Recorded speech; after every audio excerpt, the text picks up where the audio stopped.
mwezi mulamba nga babbinkana ebibuuzo nga bibalumba ng'obusaala awatali ngabo gye binaggweera ng'alina omutwe ogukize ku banne akuulise n'ekyapa ky'ettaka byonna ku Lugonvu's Show olyoka olaba ensiitaano.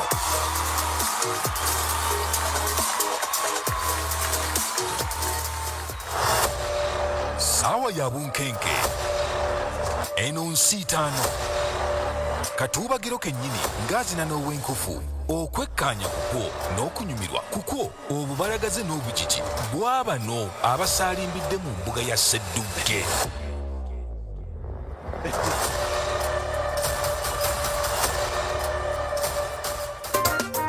Okay, Babali Mariseri nja kusaba ekintu kimwe eby'omwezi oguwedde n'omwaka oguwedde tubireke tugende n'ebiriwo. Butere. Singa twasigala tujjukira Yuda kye yakola Yesu singa eddiini tetambula. N'okwesiga kwandibadde kwaggwawo nga tekyali muntu yeesigibwa kubanga Yuda Isikaliyote yali amu Yesu olukwe. N'olw'ensonga ebimu tubisse emabega ne tugenda mu maaso n'ebitambula. Naye singa mutegedde okubuuza oguwadde emabega wamma tubaaniriza mu mbuga ya Sseddugge 2021 olunaku Lwakubiri omwaka 2021 omwezi gwa Ntenvu. Nze Ssentongo Frederick Lugonvu nayongerako kingamba bali yabimazeeko Butereevu nange nyongera okubanga nkwaniriza ku Lugonvu's Show eno Sseddugge 2021 kyapa kyattako omwanguzi kyalindiridde okulabika nti asitukiramu. Tutambudde n'amakampuni mangi agasobola okuba nga gatuteekamu ssente ne tusobola okuba nga tuggumira bulungi nnyo ne tuba nga tutambuza ekintu kino yonna gy'oli gy'osinzira okuba nga otulaba tukwaniriza nnyo ne tukwebaza okulabika nti oli mulabi waffe owa bulijjo buli lunaku. Tutuno nate ku lunaku olwaleero oluddirira olusembayo ku mutendera guno gw'abantu 10 tusobole okuba nga tufunako abantu 5 ate tugende mu bali abazze bakwata ekyokubiri tuggyemu omu tumugatteko bawere 6 nabo tubagombaganye bakole emigogo 3 olwo no tube nga twolekedde okuba nga tutuuka ku finals. Mu mbeera eyo ogamba otya yonna gy'oli webale kubanga olaba tutuno mu Lugonvu's Show era nga twebaza nnyo bannaffe aba Lugonvu Property Consultants abasobodde okuba nga batuteerawo ekyapa. Bano nno babyattaka kubanga weetaaga ettaka weetaaga poloti enteeketeeka obulungi erimu estate ng'ete erina ekyapa kyayo ojja kuba nga ogenda mu Lugonvu Property Consultant buli kimu kikutambulire bulungi. Bw'onoomala okuba nga osekiwalinze ekyo nga n'ettaka lyo lisasuddeko 70% oyagala tandika kuzimba oyagala omaleyo eno mu Lugonvu Property Consultant ate nga bw'osevinga ne ku hardware genda mu Lwengo General Hardware osobole okuba nga okugulawo akawunti mpolampola. Abannaffe abafuna ssente ez'empolampola ezitali za muyiika mulundi gumu kubanga ez'omuyiika ezo tezitera kubeerawo mu mbeera ya bulijjo zibeera mu bannaffe abo be tutera okwogerako nti oba bo bazijjawa naye gwe ateereko empolampola akwasaganya empolampola olina genda okwatagana ne Lwengo General Hardware oteekeyo ssente ebizimbisibwa ogenda okuba nga obitikka ng'obitwala ku sayiti eyakufunirwa Lugonvu Property Consultant ng'ate olwonoonya bannaffe abalubwama construction buli kimu bannaffe aba Focus Construction okulabika nti bakwasaganyiza pulaani y'ekizimbe kyoyagala nyumba ya maka nyumba ya business weetaaga kuzimba otya bajja kuba nga bakwasaganya bulungi nnyo. Kati ebyo mbigasse wamu Lugonvu Property Consultant ku by'ettaka Lwengo General Hardware ku bizimbisibwa n'abazimba abagenda okuzimbirwa bulungi Focus Construction. Kati bw'obanga omaze okubigatta ntumira ku muganda waffe bamuyita BUA kigalo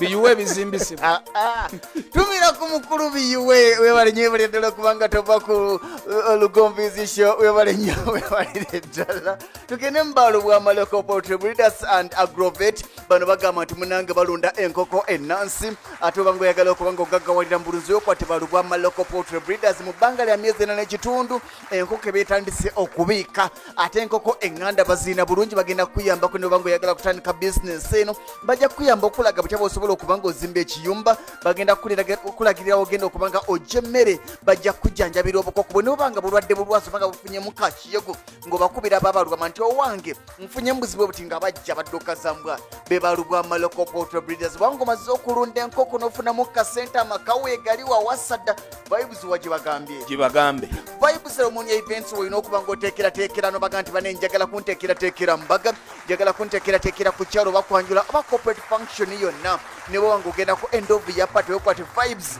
ceremony events bagenda kuwa buli service gye weetaaga munange bagamba nti genda ku Ham Towers Makerere bali ku mwaliro gwa kusatu room HM95 bw'otuukawo ng'obagamba nti njagala kunnyamba ku kino bagenda kukubalira omukolo gwo bagenda kukubuulira kye weetaaga ne bwoba ng'oli wabweru wa Uganda nti njagala ngenda okudda ng'ebisinga mwabimala dda weekwate vibes ceremonial events naye ng'ate bw'omala okukola omukolo na buli kimu n'okiteekateeka nga buli kimu olaba kiri maridadi sana genda owummuleko ku Malakai Ecolodge ebintu bikutambulira bulungi kafu ka mulembe kateeketeeke naye nga gamba nti ebikozesebwa ewaka ne mu bulamu obwa bulijjo tubigulawa mu Obis supermarket tumaze okulya ku mugaati gwa Obis supermarket tubadde tugulyako wano mpolampola nga tukunywa kacaayi manyi wano ku Lugonvozi show tuyisibwanga balangira n'abambejja era nakamya mumulaba ennaku zino ayina engeri gy'ataddeko omubiri ebyokulya biva mu Obis supermarket wali ekawanda ku ludda oluliko substation y'amasannyalaze awo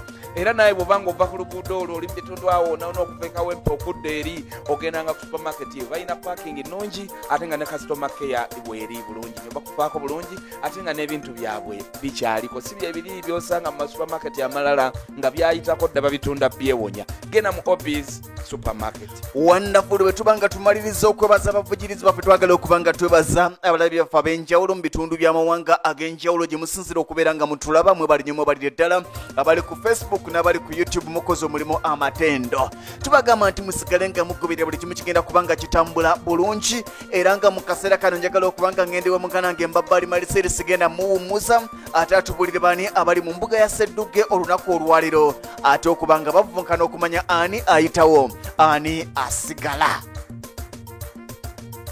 bano be bali mu mbuga ya Ssedduge wa 2021 olwaleero ziryoke zidde okunywa olwaleero zaakudde okunywa nga omulangira Andrew Walugembe era bwe mukoowodde erinnya eryo n'ajjayo obwenyi okulabika nti naye atweyoleka kubanga awulira ng'ekyapa yateekeddwa okuba nga akiwangula Walugembe Andrew n'ayingira nakkalira bulungi nnyo wayina okuba nga abeera olwo ate ne zireeta Emmanuel Mulumba okulabika nga naye atwolekanya bulungi naffe sobole okuba nga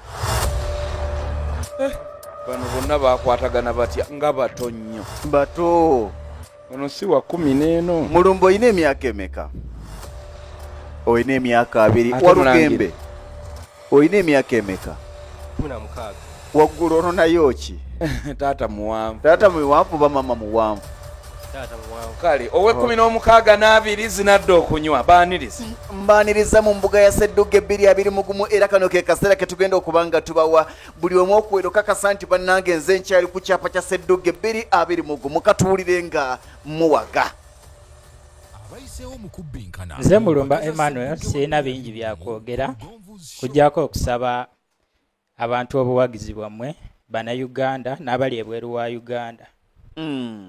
Mulumba Emmanuel Walugembe Andrew nange bwe ntyo nsaba buwagizi bwokka nange ekyapa kyo nkyagala era nze Walugembe Andrew nvudde Kawempe era mukama mukulembeza nkulembera olunaku olwaleero ofune ekyapa naye omanyi bwe kinyuma ku myaka 16 oba 2 ng'omuntu alina ekyapa kyetta si kya bulijjo era obeera mwawule nga wa kkanisa owewaawo Carlton Scovia nakamya wano yatuvuga n'abalondesa ne tumanya buli omu ani agenda okusookera mu nsiike okuba nga abuuzibwa ebibuuzo ani agenda okuba nga addako Carlton eddiiro liryo saawa ya bunkenke eno nsiitaano katuubagiro kennyini ng'azina n'ow'enkofu okwekkaanya kukwo n'okunyumirwa kukwo obubalagaze n'obugigi bw'abano abasaalimbidde mu mbuga ya Ssedduge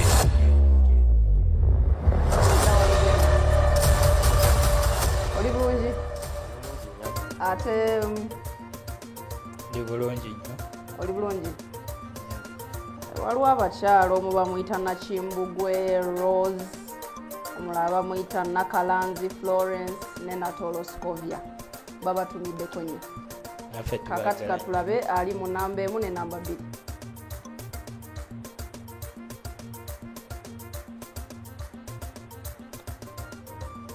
ani ayina namba 1 Mulumba Emmanuel Mulumba Emmanuel nange ngenda kukulumba ng'era bw'owulira erinnya lyo namba 2 Mulangira kale nemba nga simaze budde yadde muganda wange Lugonvu nkutumiddeko awo wooli yesebo ate bwe tuteetumireko ani ani anaatutumira omanyi waliwo programu ezitanyuma kukola kiringa ey'amawulire totumira tobuuza yadde ku maama okanda kuuza ge gabadde ag'essaawa zino mbagaliza naye ga nti naye waliwo gwe nawulira ng'amaze alaga nti agaleero nga maze kakati njagala okutumira bamama ofuswe nate tababadde bampuliriza naye era bamaliriza bamugobye ye yatumiranga kale ndi waani Mulumba Emmanuel essebo katuve wano wentandikidde nkusuubira okulabika nti obubonero obusena katulowooze nti tuli mu mwaka gwa 2023 mu byafaayo bya kikopo eky'emipiira eky'ensi yonna essebo tulowooza nti tuli mwaka ogwa 2023 essebo kakati mu byafaayo by'ekikopo ky'omupiira eky'ensi yonna nsi ki oba ggwanga ki era nga lyeye erisinga obusirikitu eritegekeddwamu empaka zino eggwanga eryo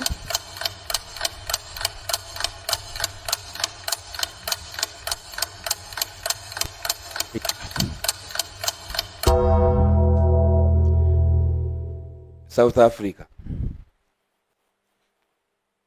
Andrew simulonda lwakuba nti nkimanyi naye kale tewekakasa kati nga bw'otamulonda kale kimugambe bugambe nga ne bwe kikulema tekagenda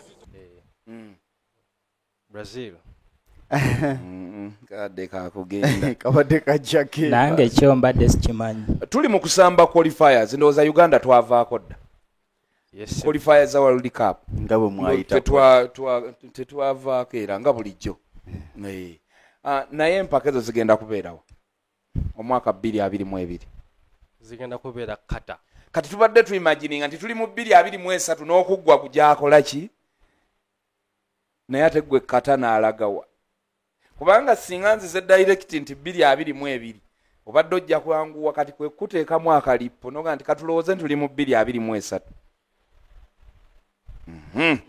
awo ne tuvaawo ndi waani Walugembe Andrew ani Walugembe Andrew nange nenkulumba bukula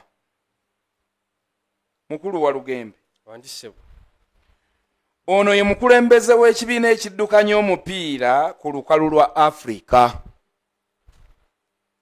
mumpe nkuwa obusatu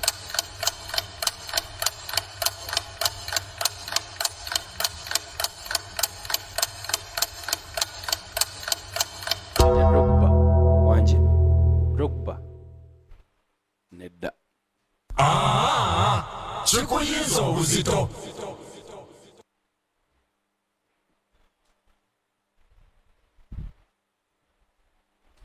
yesinga nkubuuzizza nti ffe ekibiina kyaffe ekiddukanya omupiira mu Africa bakiyita bati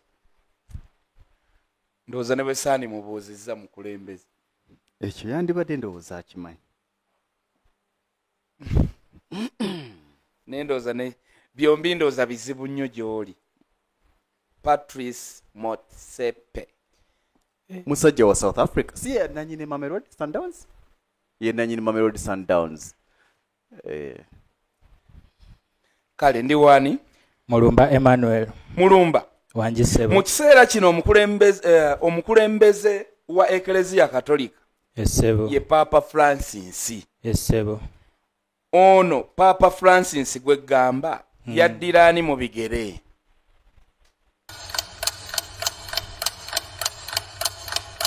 yaddira Pope John Paul owokubiri nedda kikuyinza obuzito Andrew oyina omukisa oguli ekyo simulonda Papa Benedicto owe-16 wamuwulirako saamuwulirako wali tonnazaalibwa nali sinnaba olimba olina emyaka 2 Papa Benedicto yakalekulira yalekulira bulekulizi ekitatera kuba kyawo lijjo kati awo kekiganyi kaŋŋende wa Andrew wandisebo ndiwo nywera masajja Kibuye w'abakyala. Mu ggwanga lino mwe muli pulezidenti akyasinze okulwa ku ntebe ku lukalu lwa Afrika. Ggwanga ki eryo? Uganda. Mpulidikitiinze bulungi. Kyenteebereza kyennyini kyompadde. Ogambye eggwanga ki? Eggwanga erya Uganda. Myaka emeka? Emyaka 35. Era giba mingi. Era giba mingi naye si yakyasinze. Ndowooza ayina gw'alabirako. Kikuyinza obuzito. Ayina gw'alabirako nga mukulembeze mu ggwanga erya Cameroon. Mu bufo bwennyini mulumba nkulumbye. Yesebo. Bw'abanga omukulembeze akyasinze okulwa ku bukulembeze ali mu ggwanga lya Cameroon, mumpe erinnya lye oba amannya ge nkuwa obusatu.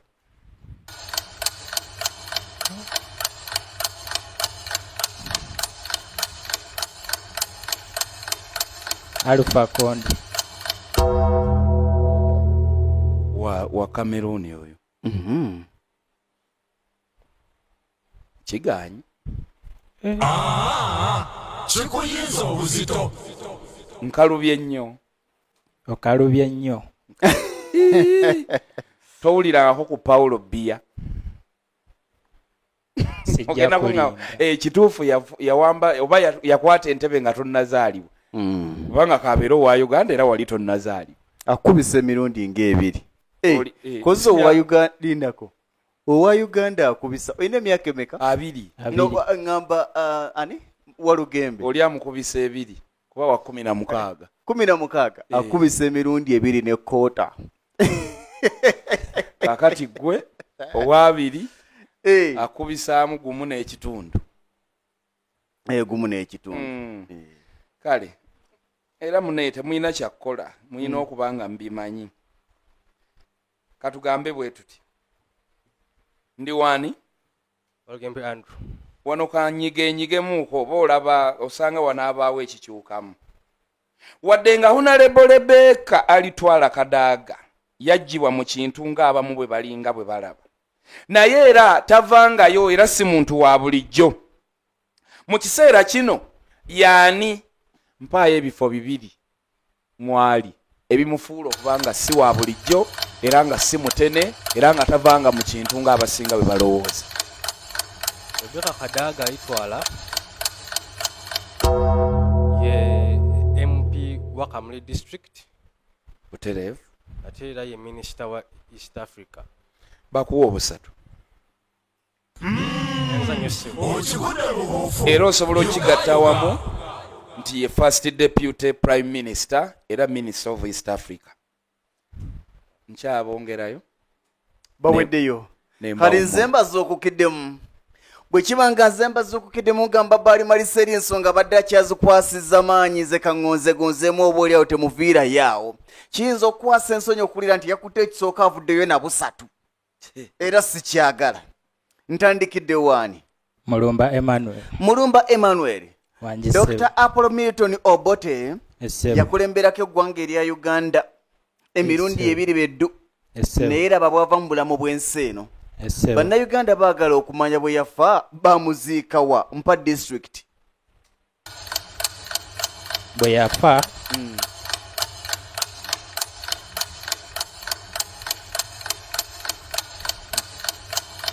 kimbuzeeko. Ne kibanga kimubuzeeko n'empulira nga Nawalugembe tagamba nti mulonda. Kikuyinza obuzito. Yaziikibwa mu disitulikiti eya Apache. Ne tugenda ewa Walugembe kanzijeewo era mu buufu bwe bumu. Andisebo.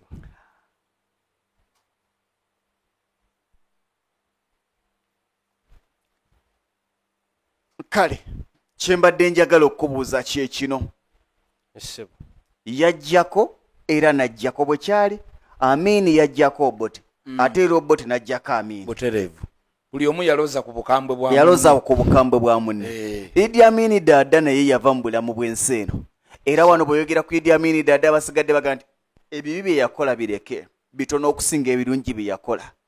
era amawanga mangi gyogenda n'obabuuza nti kiki mumanyi ku Uganda ne boogera erinnya lya Idi Amin Dada yafa bambi bamuziikawa Jamin Dada bamuziika apaati naye bamuziika apaaki babaliraaniganya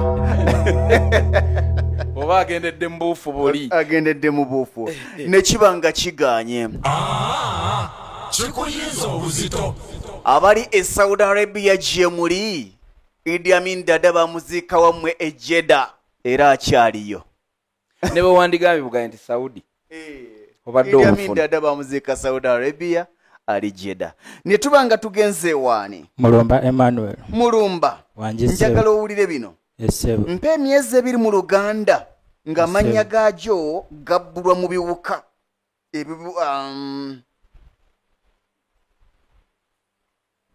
okay kankole bwe nti mpa emyezi 2 mu Luganda nga amannya gaagyo gabbulwa mu biwuka waliyo museenene gwe gwokumeka ogwo gubeera gwa 8 oguddako gunnemye oguddako gukulemye nesuubulira neemulangira nga tandika mulonde kikuyinza obuzito obadde osobola okumpa museenene gubeera gwa 11 obadde osobola okumpa kafuumuula mpawu gubeera gwa 4 ekyamazima gw'Oluganda gwe mulumba esebo kale neŋŋende w'omulangira ku myezi 11 egikola omwaka omulamba waliwo gwe bayita Gatonnya guno njagala mpe omwezi ki gwe bayita Gatonnya January obwa Ssedduga busatu okigudde lubuufu yogayoga nziramu kino embuga ya Ssedduga ekutonera emitwalo 5 lwaki baguyita Gatonnya kyo si kya bubonero si kya bubonero olw'ensonga nti January enkuba etonnya nnyo January wamu enkuba etonnya nnyo nkimulonde olwanira 5 olwanira 5 naye nti kiri bwe kiti kukkiriza okukimulonda naye bwe kigaana ayinayo akabonero atolina kyofiirwa kale tewali kyofiirwa tewali kyofuna kale kironde kubanga abantu bateekerateekera okusimbira ebisimbe ate kasambula oba kuba nakabonero kabadde kalugenda ekyagutuumya Gatonnya omwezi ogwo ogwa Gatonnya ogwa January gubaamu akasana ate ng'okuva emabega eri yonna akakuba kabeera katonyerera amatooke va ku bino bye twonoonese gaabeeranga mangi kati nga gatuuka ne gengerera ne gaba nga Gatonnya butonnya era omwezi ogwo sikyerabira nali mwesi wano ne gunkubya kibooko nga 10 maadamu eyajja okusomesa yali asomesa Oluganda twakayingira babayita ba Benson Bana senior 1 atusomesa emyezi egyo n'agamba Gatonnya kitegeeza nti amatooke mu nsuku gaba gakola ki Gatonnya konza agawandagala n'angamba ja n'antwala mu staff ate yali mukyala ng'ali lubuto kugamba bantekako emisango mingi mutyoboola muyisaamu amaaso olw'okuba ali lubuto kuba mukazi buli staff member buli ticha yali mu staff n'akuba so kakati naye woga nti bunnange enkuba ebeera nnyingi kale katugende wano tugenze waani Mulumba Emmanuel wanjise ekyeggulo twalidde enkolwa tegeeza muganda wange Mulangira wa Lugembe esebo bye twalidde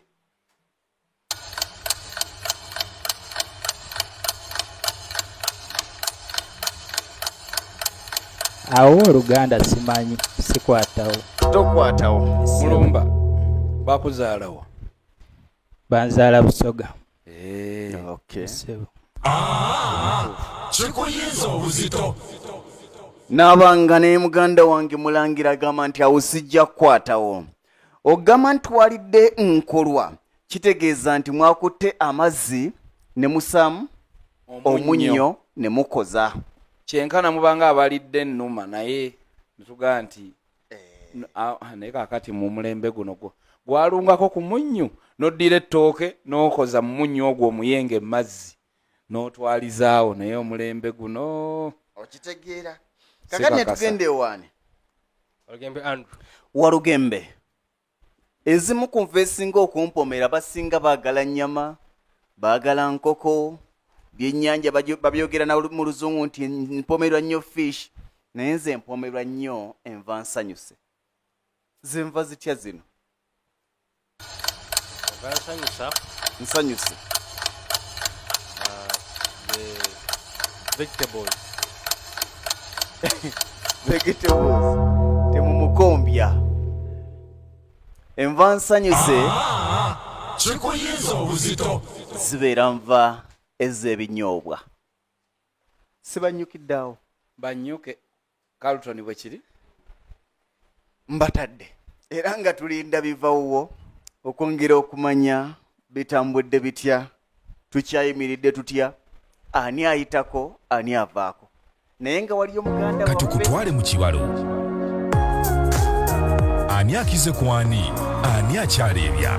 Ani akyakoobedde? Ani akameme gwe kakubye? Katukuwe omugatte owulire Ssedduge 2021.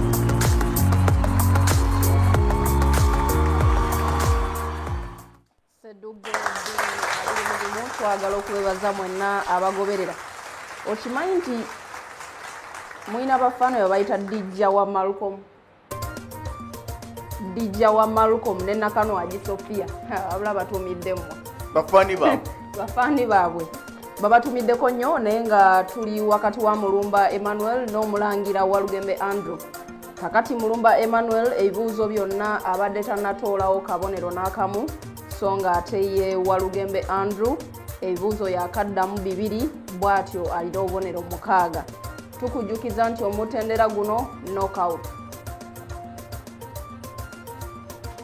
Bwe kibanga bwe kityo bwe kiri mugana nge Mbaba ali Maliseeri. Ssebo 2-6. 0-6. Eh. Ne banaga nti 2-6. Tugende ku mutendera oguddako.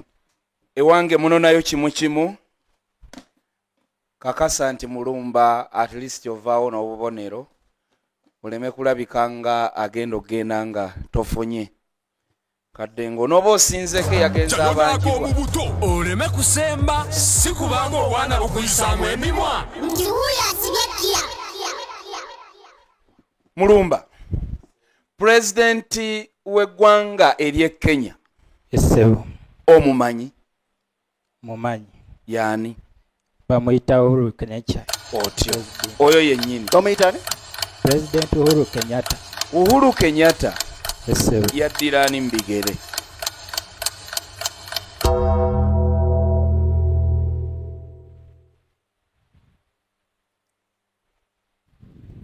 kuba akadde bwe kaggwayo Kikuyinza obuzito. tukkirize Embuga ya Ssedduge awo weetuuse. kale Mulangira Wandisebo.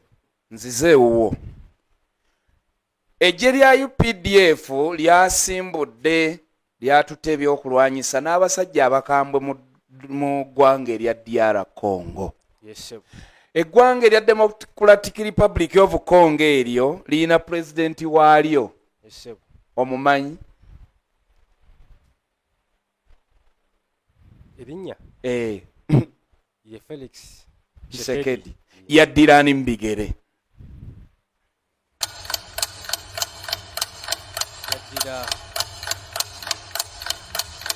John Kabila. ani John Kabila. Carlton ng'ontunuulira erinnya eryo osobola odditereeza?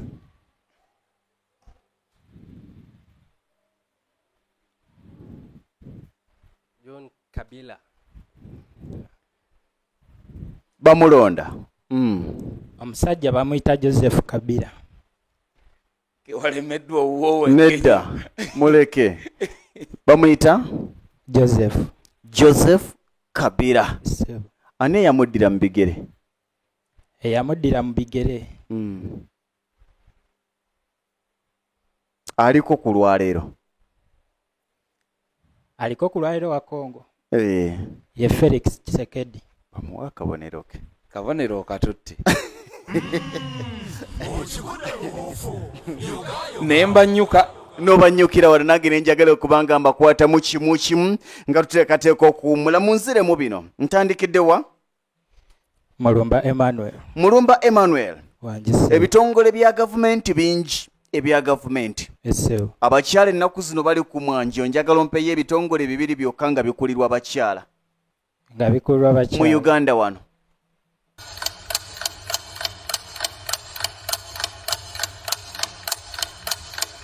Tulinawo obwa Prime Minister. Ekyo si kitongole. Bwe tunaatunuulira Okusooka, ogenda kumpa n'ababaka ba Mulumba. paalamenti. ekitongole kyo kimanyi? Ekitongole kugamba ekitongole nga kyekiriwa? waliwo security, education, ate ministry oba gwe tobyawula? ministry. Yawula Yeah. Ministries mwe muli works. njagala oyawule ministry Kati n'ekitongole naye nga njagala bya gavumenti.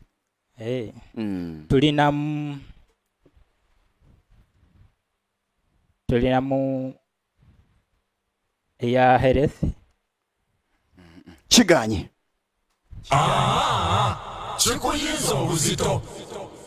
Aye ne waba nga tewali amulonda obadde osobola okumpa ekitongole kya KCCA? kubanga akikulira yamumanyi. Mukyala Dorothy Kisaka. ate ng'ava eri gy'ava. Obadde osobola okumpa ekitongole kya Uganda Communications Commission, obadde osobola okumpa ekitongole kya UNRA, obadde osobola okumpa n'akakiiko k'abaganda bange aka Uganda Human Rights Commission. Aye wandimpadde ofiisi ya IGG nandikuwadde kubanga nakyo kitongole kirya. kyetongodde. Ne bwe wandimpadde ey'omukyala Edith Nakalema akakiiko ako nandikuwadde. Naye tabozeewo. Ne tugenda ewaani. Walugembe Andrew. Yes, Walugembe. Akakiiko ak'ebyokulonda kazze kafuna abakakulira ab'enjawulo. Njagala ompe basatu ng'otandikira kwaliko ku lwaleero.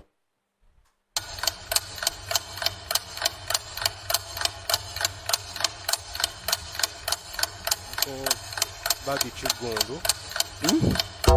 Badiro Kigundu. Njagala ompe basatu ng'otandikira kwaliko ku lwaleero. Waliko.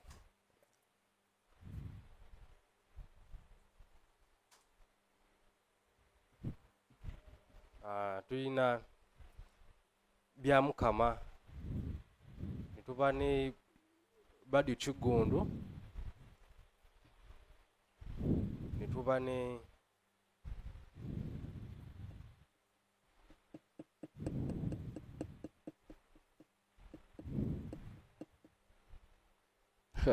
Nyinze.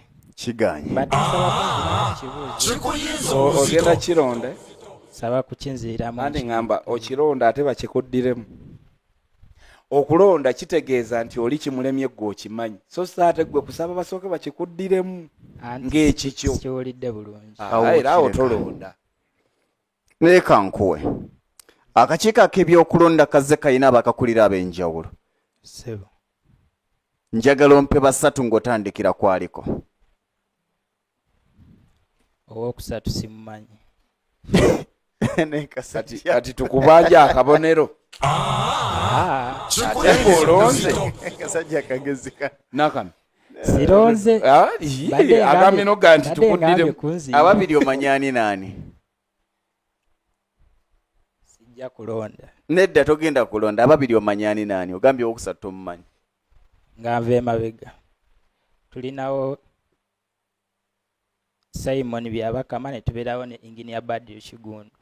Abadde osobola n'okumpa Haji Azizi Kasuki. Oyo ye mbadde simumanyi. Nemba nga mbanyukidde wano onako oyo ye olwaleero. ku luno ne kiba kituufu. Yaliwo nga oli tannazaalibwa oli.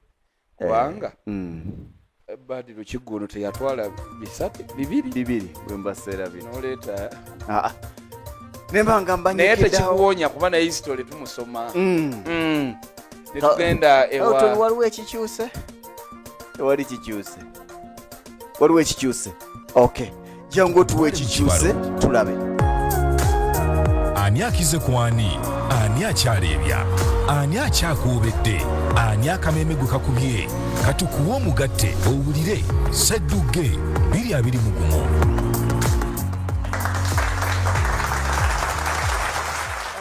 Tuweebaza okutugoberera tuli mu mbuga Ssedduge 2021 ku Lugonvuzi Show. Mwebale nnyo abatulaba yonna gye mutulabira.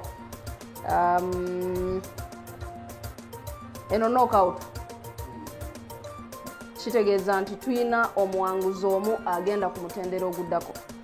Omuwanguzi oyo ye Walugembe Andrew omulangira n'obubonero 6 bwe yafunye mu kitundu ekyasoose, ate ye Mulumba Emmanuel wano biraga nti akomye ku mutendera guno wadde nga yeekakabye ku mulundi guno gusembyeyo n'afunayo akabonero kamu, naye eri yonna abadde tannafunayo kabonero. Kitegeeza nti akabonero kamu ate nga waliwo obubonero 6, Mulumba Emmanuel abeera tasobola kweyongerayo ku mutendera oguddako. Kale omulangira Walugembe tukuyozaayoza okweyongerayo ku mutendera ogwokusatu, ate ne tukugamba nti wenyweze gy'olaga eri abalina obubonero 15 bumeka, obubonero bungi. Kale yakwata kyakubiri alina obubonero 10, kitegeeza abakusingako. Kale ekyo kiraga kweteekateeka, naye bazaddewo bakugamba ki lwe basooka okulaba? Basanyuka nnyo ne banjuzaayoza nange ne mbeeyanza okunteekateeka obulungi kyekyokka. Kale ojja kuba ndabye kale bwetyo Yenyawo. netwaniriza Ngenda komawo ogujja.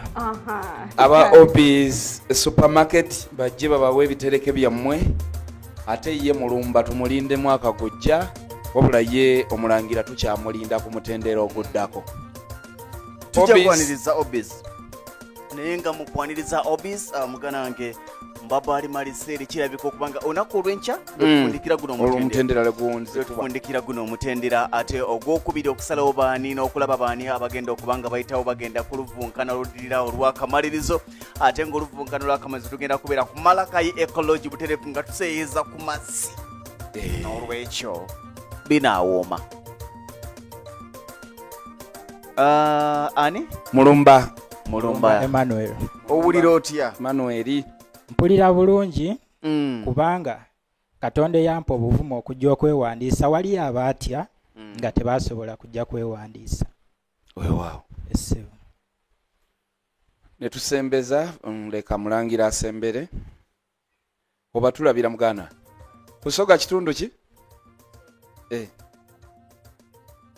Ekitundu kya Busoga bayitayo Mayuge. Naye Mayuge muli bakugu. Baba oba tulamukiza abe Mayuge. Kale sebo. Oba Covent tubenda ino. Mwena mbe bukalamu. Nkyabazinga afunvuwe. Ekisekese kitaliibwa nseeti. Aye baba bijja wa. Tojja kunsobola.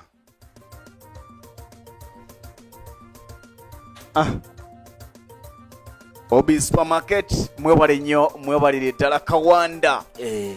Ate nno sebe batuwa be babyekolera. Butereevu. Kuva ku mugaati. N'akamya kajja atutendera omutendera bwagulabye.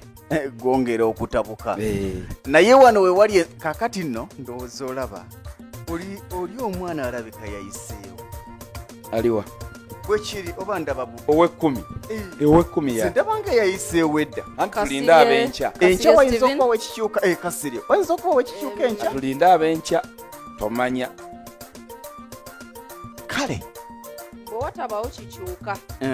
Abayiseewo. Kasirye Steven akyali waggulu nnyo. Yabalina ku bano. Akyali waggulu nnyo. Okay. Akyali waggulu. obuwenerero nga bwongera kendeera twe tubuuza ebizibu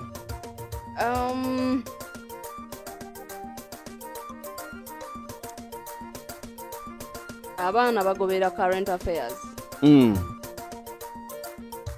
naye tebannaba kukakata nnyo okay ate nga twabagamba ku mutendero ogwasooka nti akadde kano baali badde bakimanyi nti embuga eya Ssedduge obufu mwetambulira kubeera bw'ogoberera ebibuuzo ebibuuzibwa ebyabuuzibwa ku mulundi guli ebibuuzibwa mu mirundi ne guno gwe tumaliriza olaba nga obufu bw'otambuliramu bwe bumu naye oba oliawo okugoberera current affairs kutono kukyabulamu mbaba Malise nebazanya babadde batulaba nga tuwunzikana ate n'olunaku olwolwaleero tugenda kuba tukwatagana olw'enkya nga tuwunzika omutendera guno gwokubiri tusobole okufunako abataano ate tunoonyeeyo omu bawere 6 tweyongereyo ku mutendera ogwokusatu twebaza bannaffe abatuvujjirira okulabika ntubeeramu endasi kubeera nga tuli wano okusookera ddala Obis supermarket ne bateekateeka ebitereke tebateekerateekera bavunkanyi bokka wabula naffe tuva wano nga tuzitoye mu mbeera eyo tubeebaza nnyo bali Kawanda ku Bombo Road awo ku ludda oliko substation y'amasannyalaze ogivaako katono ojja kuba nga obalaba ate bo abalugonvu property consultant abateerawo ekyapa kino kigenda okuba nga kiwangulwa nabo tubeebaza bwobanga olieyo nga weetaaga ttaka poloti enteeketeeka obulungi Lugonvu property consultants balina estate ku luguudo lw'e Masaka awo Katende ojja kulungala ojja kubanga obabuuza bingi osasula ntya yeeriwa wenkola ntya nze naakatta saagala gwa mikono gy'abayaaye awo Lugonvu property consultant we yayingirirawo okulabika nti etutaasa Lwengo general hardware bizimbisibwa bali Katende kitegeeza nti bonoobanga ofunye polotiyo ebizimbisibwa nabyo jjagenda obisevingira mpola sente zigenda okuwera omalayo poloti ate ng'otandikirawo okuzimba so nga ne bannaffe aba focus construction mu bya plan mayumba okugasetinga okuga nti poli mu viewet ennyumba erina tunula wano bweneetunula wano ejja kubanga awo beekansa focus construction yes webalinyeyo balire ttala baweddeyo mpa vibe okay vibe ceremony events tukimanyi nti kulwa emikolo emirungi gy'obwetaaga muganange kwava kwanjula ku kyala mbaga emikolo egigalawo omwaka wekwate vibe ceremony events okuva ku boogezi b'oku mikolo mbaga kwanjula ku kyala noba ng'oyagala kulungamya mukolo gwo oyagala kyonna kiweetaaga ate nga bakulaga nti batimba ne ku mikolo bulungi nnyo balina public address system noba ng'oyagala omukolo gwo kubanga bagusituminga live abali ebweru nga bagulaba nga buli kimu kitambula bulungi bagenda kuwa omukolo n'ekifaananyi kiriya nnyo abaana bwe bali mu system nga buli ekikolebwa kyolaba tisiri ebintu bega nti twava ku level eyakati mukwate kamera namba 2 mugikate kamera ziba kamera 6 mu nfuko awo wennyini ne bwe tugamba nti oluva tukuwa omukolo gwo guba guwedde tewakyali bya editing eyo vibe ceremony events ojja kubanga muganange obeekwata ani omulala tulinawo bannaffe abalubwama local poultry breeders kubanga awantu wooli osobola oteekawo ku kiyumba olondirewo ku nkoko ate ng'oyagala okulunda enkoko zino ze tuyita eŋŋanda naye nze ntera ziyita nnansi kubanga n'ezivettirinyi nazo tugamba enkoko eŋŋanda so enkoko ezo ennansi nga zirundiddwa mu nteekateeka ey'omulembe etali eri y'okuzitazitaaya y'amagunju galye n'ebisolo n'emmotoka zitomere kati bakuteekerateekera ne baga nti olina zirunda bwoti oziriisa bwoti n'osobola okuba nga ozifunamu so nga ate bannaffe aba Malakai eyo gye tugenda okuba nga tukolera finals ojja kulaba ekifo naawe okkirize oba weetaaga kuwummulamu olina genda ku Malakai Ecology nze eno togenda kudda mbaagaliza ekiro ekirungi ate tukwatagana olunaku olw'enkya Mbaba Malise boogere neddira nnyonyi okay geegange weddira nnyonyi nze Ssentongo Frederick Lugonvu neddira nkima geegange tugamba nti Ssedduge wa 2 kyapa kya ttaka Ssedduge wa 2 ku Lugonvu's show kyapa kya ttaka.